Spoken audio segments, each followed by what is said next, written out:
राधिका बरसाने वारी की जय। राधे राधे। कार्तिक महात्म्य के अंतिम अध्यायों में महादेव जी कार्तिकेय जी को स्नान कितने प्रकार के होते हैं यह बताते हैं।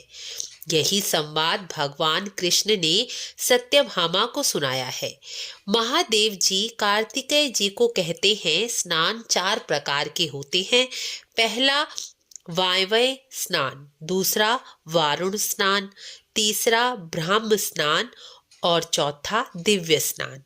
गोधूलि से किया गया स्नान या गोधूलि का शरीर पर पड़ने से जो स्नान होता है उसको वायवय स्नान कहते हैं।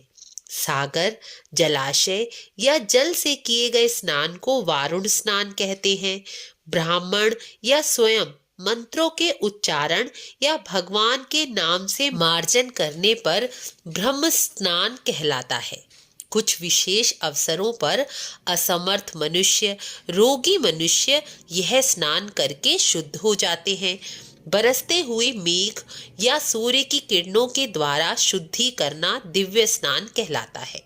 यह सब स्नानों में वारुण स्नान श्रेष्ठ कहलाता है, क्योंकि जल में स्वयं नारायण का स्वरूप है और जल सीधे शरीर से स्पर्श होकर शीतलता और शुद्धि तुरंत प्रदान करता है।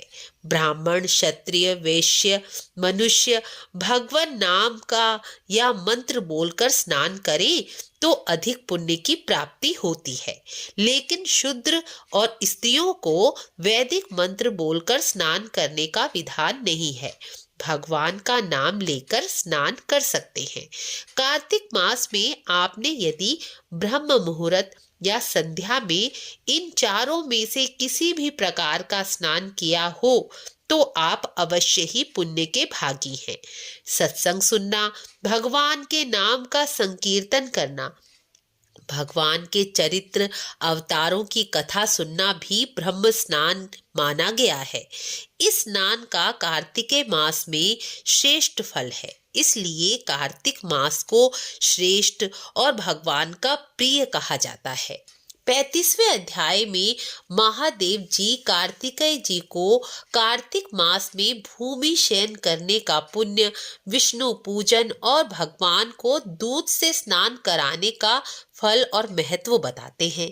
महादेव जी कहते हैं चंद्रमा और सूर्य के ग्रहण काल में ब्राह्मण को भूमि दान करने से जितने फल की प्राप्ति होती है वह कार्तिक मास में केवल भूमि पर शयन करने वालों को स्वतः ही मिल जाती है।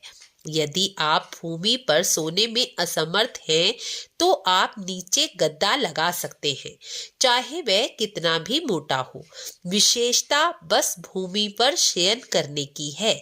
कार्तिक मास में जो भगवान विष्णु का पूजन करता है, विष्णु जी के पूजन में तुलसी की मंजरी, कमल चढ़ाता है, वह इस जीवन में सुख तो भोगता ही है, अंत में वैकुंठ को प्राप्त भी करता है। कार्तिक मास में जो मनुष्य पलाश के पत्ते पर भोजन करता है वह कभी दुर्गति में नहीं जाता। अब भगवान विष्णु को दूध से स्नान कराने का फल सुनिए। जो मनुष्य कार्तिक मास में केवल पितरों की शांति और उद्धार के लिए भगवान विष्णु को दूध से स्नान कराता है तो उसके पितर स्वर्ग पहुंचकर कोटि कल्पों तक देवताओं के साथ निवास करते हैं और पितर अपनी संतानों पर कृपा बरसाए रखते हैं। कार्तिक मास में ठाकुर जी को स्नान और दूध से स्नान अवश्य ही कराना चाहिए। यदि आप पूरे कार्तिक मास में भगवान को दूध से स्नान नहीं करा पाए तो भी आप कार्तिक पूर्णिमा के दिन भगवान विष्णु जी या ठाकुर जी को दूध से स्नान कराकर अवश्य ही पुण्य के भागी बन सकते हैं।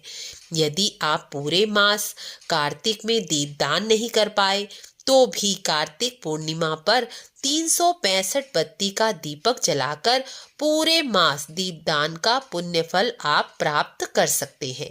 यह कार्य कार्तिक पूर्णिमा पर ही करें। यदि आप तुलसी जी की पूरे वर्ष पूजा अर्चना नहीं कर पाते तो आप कार्तिक पूर्णिमा के दिन भी 365 बत्ती का दीपक जलाकर क्षमा प्रार्थना करते हुए पूरे वर्ष तुलसी जी की पूजा का लाभ प्राप्त कर सकते हैं।